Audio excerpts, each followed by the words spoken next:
Hey everybody, welcome back. It's another great day.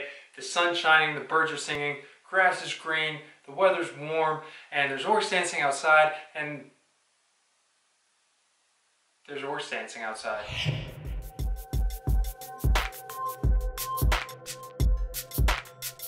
Hey everybody, welcome back to another episode of Ridir Gaming. I'm really excited to have y'all back today. Do me a favor before we get started, press that like button and hit subscribe.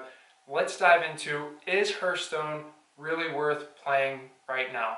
Welcome to the end, friend. Are you a classic Warcraft 3 player or a World of Warcraft GOAT? This game will speak to you on another level. Did you ever play Magic the Gathering or Pokemon trading card game? Want a quick way to introduce someone to the fun genre or dip your toes back into the ocean without sensory overload? Well, Hearthstone is probably going to provide you that opportunity and more. So the specifics real quick. It's Hearthstone, a trading card game. It's available on PC, mobile. It's developed and published by Blizzard of Activision and Blizzard on the Unity engine and was released in 2014. It has multiplayer, single player, casual, ranked, and competitive circuits. So we'll start off with the crossplay. Before we start hailing Fortnite as a herald of crossplay, and don't get me wrong, it's done great things for the cross-platform playing. Hearthstone achieved cross-platform play in 2014. Backstory, Hearthstone is set in the World of Warcraft, well, just in general, the Warcraft universe. There isn't really a great story here that's super compelling. It's a trading card game developed by Blizzard. It surpassed 100 million total accounts for the gameplay. Technically, the entire game has to be played online, but there are single player games against the AI and completing story chapters. While these can be fun and challenging, the game focuses on the multiplayer games and steers most of the gameplay that way with daily quests. All the gameplay is very similar. It's focused on turn-based combat between two players who choose from 9 classes: Priest, Mage, Warlock, Druid, Hunter, Paladin, Rogue, Shaman, and Warrior. Each class has unique cards and abilities which define the class playstyle. Some decks attempt to rapidly build creatures while others try and control the board. Some are heavy on spells and others are heavy on minions. There are dozens of great resources on how to build decks and how much they cost and how much resources they take. I'll link to some of that down below. Each player starts a match with 30 cards, a mana pool, and their hero who has 30 health. The goal is to reduce the opponent's hero health to 0. All cards require mana to be played, and each player's mana pool starts at 1 and increases by 1 each round to a maximum of 10, allowing for more powerful cards and combinations to be played later in the game. Card synergy is a key aspect of building a deck in the gameplay, but that is a topic for a different discussion and video. Hearthstone has greatly simplified the synergy of trading card games and streamlined the gameplay, increasing the speed in gameplay while reducing confusion and learning curves. One of the main differences is that players only play cards during their turns as opposed to in Magic, where a counter or an instant can be played at any point in time. This streamlines the play and increases speed from 30 and 45 minutes down to about 10 to 15 minutes per match. For the cards, in total there have been more than 2,000 cards released with over 700 common, 500 rare, almost 350 epic, and just over 300 legendary cards. That seems like a lot to keep track of, don't worry. The majority of these cards have been rotated out of standard play and are only available in wild games. Starting in 2016, Blizzard has released 3 expansions a year, and it's always been named after some cool animal. So far we've had the Kraken, the Mammoth, Raven, and the Dragon. For single player, solo adventures offer storylines and alternative ways to play and are designed rather specifically. These game modes often require outside the box thinking from the usual meta builds and multiplayer. For casual gameplay, there are several casual game modes to include Tavern Brawl, Wild Games, Arena, and Unranked Standard. Tavern Brawl is a mode where experimental mechanics and gameplay that may be introduced later is tested. Sometimes it's fun and silly, other times just trying a random combination of cards produces amazing combinations. This is a great way to play cards you haven't crafted or purchased and in a unique setting to see what is possible with cards' ability stacking. The law of unintended consequences is usually forefront in this mode, with highly adaptive play being paramount. Arena matches let you build a deck through a selection of randomized cards each match and then duel other players. It costs in-game gold or real money in order to gain entry into the arena, and the reward is a loot chest based on game results. It is also locked behind having leveled all the heroes to level 10, which means that you have to have some type of experience with the game instead of just going in there and getting taken advantage of. It's fairly easy to earn the in-game gold back, so there's no real net loss, and even against a run of bad luck, a few quests will easily get the gold back without needing to pay any real money. One of the benefits in Arena is that you never need to buy the cards, so you just play with different cards from the game and you experiment with the different playstyles and combinations. It's awesome. You get a lot of, I wonder what happens if I just press the big red button. Wild games versus standard games. Wild games versus standard games solved an issue that other card games had problems with years earlier. In order to keep players interested in coming back, new cards and mechanics are introduced, but keeping over 2,000 cards balanced without creating super weapon combos was going to be an unmitigated disaster. So Blizzard decided to move all previous year's expansions out of the standard rotation and place them in the wild games. Some wild games are just insanely powerful decks squaring off. The standard and base cards do remain in the rotation for the ranked play. My first dozen or so games were in the standard playlist unranked, making sure I had most of the mechanics down and trying to come up with my own decks, usually with minimal results. Ranked games allow players to earn stars and promote from level 25 to level 1, with the competitiveness of the ranks increasing significantly as players' understanding of the game appears to go from middle school to college degree and ultimately to Hearthstone PhDs. I'm still an angry chicken, which is somewhere around a middle schooler. For the competitive scene, there have been a ton of tournaments since the origination of the game in 2013 and 2014, organized by Major League Gaming, Electronic Sports League, TESPA, Zotac, not to mention BlizzCon has the Hearthstone World Championships, and this past year, the grand prize was $250,000 to the first place winner. Hearthstone continues to also do well on streaming sites such as Twitch and YouTube, and although they're not directly in the competitive scene, many of the top end streamers are arguably making more than the tournament players through tips, donations, and ad revenue. For every top end Hearthstone streamer though, there are hundreds if not thousands of smaller streamers. It's a truly competitive market to provide quality content for viewers. Although the game goes through dips and peaks through content releases, the game's developers ensure that there is quality feedback and balance to keep the competitive scene and content creators capable and continuing to make content. That's probably their main source of advertisement at this point in time.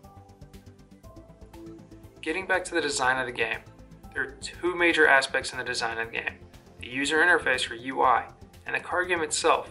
Hearthstone's use of the Unity engine is simple and effective. The user interface is intuitive and makes the game small enough to not get lost in a plethora of menus and screen options. The UI also sets the atmosphere. It looks and just has a feel of being in the classic Warcraft environment and sitting down with some friends and playing a friendly game, instead of having a mage shrine call down a lightning strike on your head.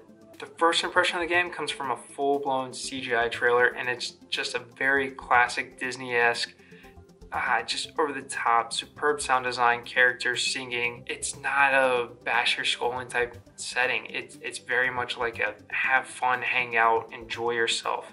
The card game is complex, and you'll absolutely get lost in all the options, especially when building out a new deck. If there's one place that I wish we get an overhaul, it's that deck builder and deck view option. It was great back in the day, but now it just needs an overhaul with the ability to see more than a dozen cards at a time. Fans and players have made up for the simplistic design within the UI with multiple deck builder sites. These break down by desired playstyle, cost of cards, and of course the class.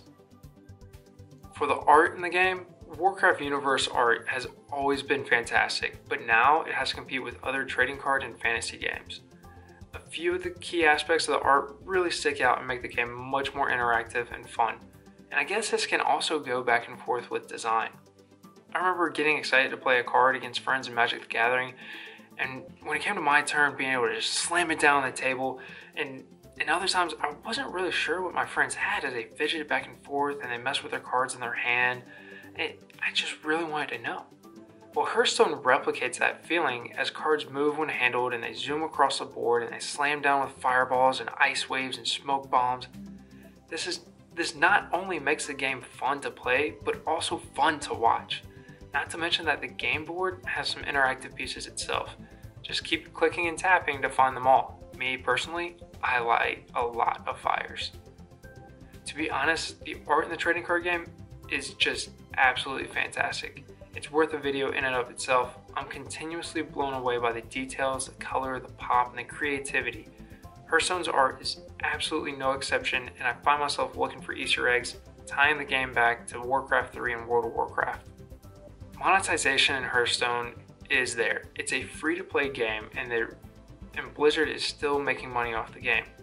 The sheer number of cards released, combined with the amount of materials and in-game currency required to craft them, pushes many casual players to buy the packs with real-world money.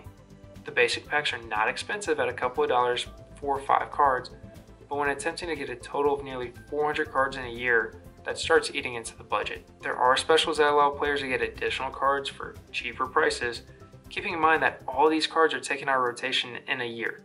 Those card packs are random though. Remember, there's 9 classes, and not everybody plays all 9.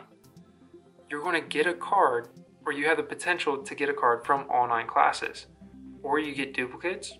RNG has always been a component of trading card games, both digital and physical, but once again, spending money on it in a market with kids feels a little predatory. But that's mitigated in Parental Controls later. If a player wants a specific card, it's much safer, but slower, to just craft it with the in-game currency Enchanted Dust.